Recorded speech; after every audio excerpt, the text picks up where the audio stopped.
seeing the quarterly performance of the pharma sector for the quarter one, it was really disappointing performance by almost all the leading peers, except few, but all have delivered relatively lower than expected kind of performance. Mainly two were the key culprit for the quarter. One was that continuing pricing challenges, larger competition or higher competition in US generics business. That was one which has been continuing since last few quarters, and more than that is the adverse impact of the GST implementations. So prior to the GST implementation, it was the destocking at the channel levels or at the retailer level that has really impacted the business. So almost like everybody has lost almost 15 to 20 days kind of inventory or days sales in the domestic formulation business. And incidentally, domestic formulation at this moment is the most profitable business for every Indian peer. So these two factors has really impacted and surprised significantly negatively in the earnings front for the quarter.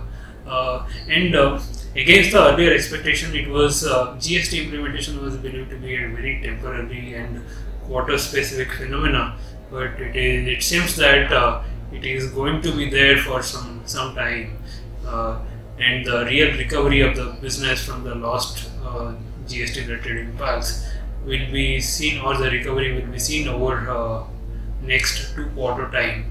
And so that means FY18 to some extent will still be a kind of subdued phase so far as domestic formulation business is concerned, and the US pricing challenges are going to be there. So in the near term, there are the outlook for the pharma peers who are largely dependent on either US business or the domestic formulation business are likely to be seeing a kind of a subdued phase of growth. But I think we are of the view that FY19 to some extent will see a kind of realistic performance. By the time we may not be seeing any incremental pricing pressure in US, and by the time things will be settled at a new norm, and based on that, the US generic performance will be growing from there. And fortunately, leading pharma peers out of India, they have separated their portfolio from the plain vanilla generics or Me Too business model to a quality portfolio, and those should start contributing incrementally to the revenue mid of FY19 onwards. So that to some extent qualitative earnings should start flowing in from the US business front after seeing the phase of negatives in terms of pricing, competition and all that.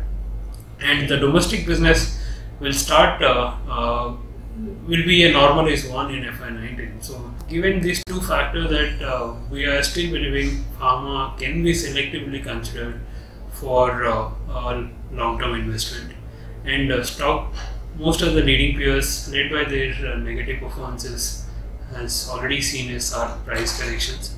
So we are of the view that there are few names where the earning relatively improved performance that we should be seeing in the subsequent quarters. For example, like player like Lupin has corrected significantly, led by relatively weaker performance than expected, but with a visible recovery happening in the US business and in the domestic business as well, the earnings are likely to see a meaningful improvement.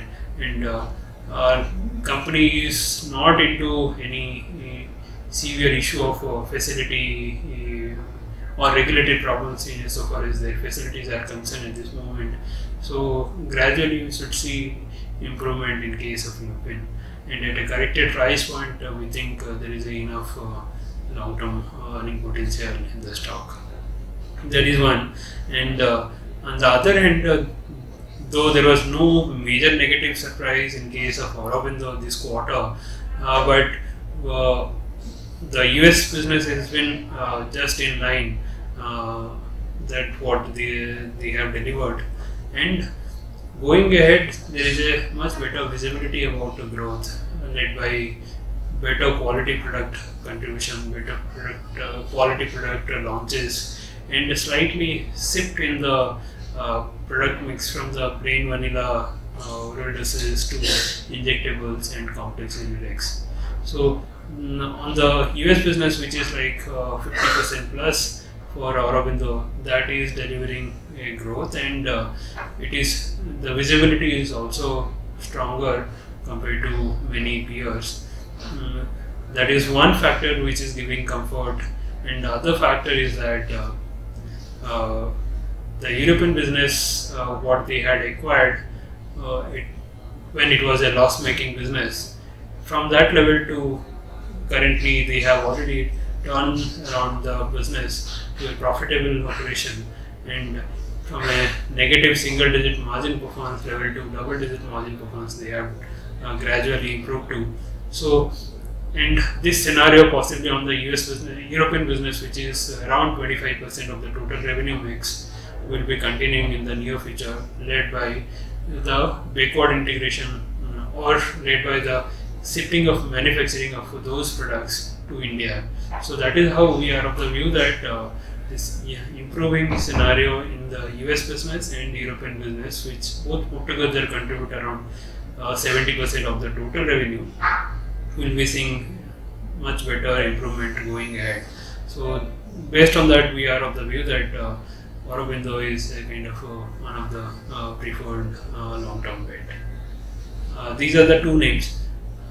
Otherwise, apart from in the sector, what we have seen also, Cipla has delivered slightly better than expected performance this quarter, and there is the outlook is also much better outlook that they have provided on the margin front.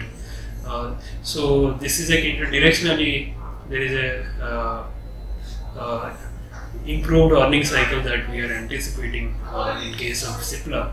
But upside potential point of view, there could be some surprising, positive surprising approval flows from the US side for Cipla that could drive earning upgrade.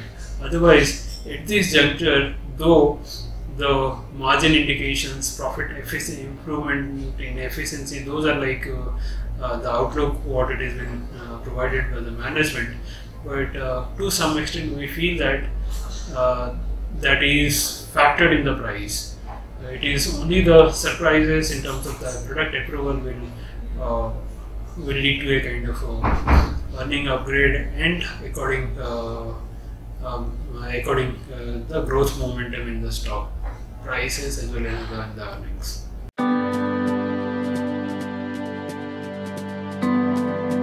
Investment in securities market are subject to market risks. Read all the related documents carefully before investing.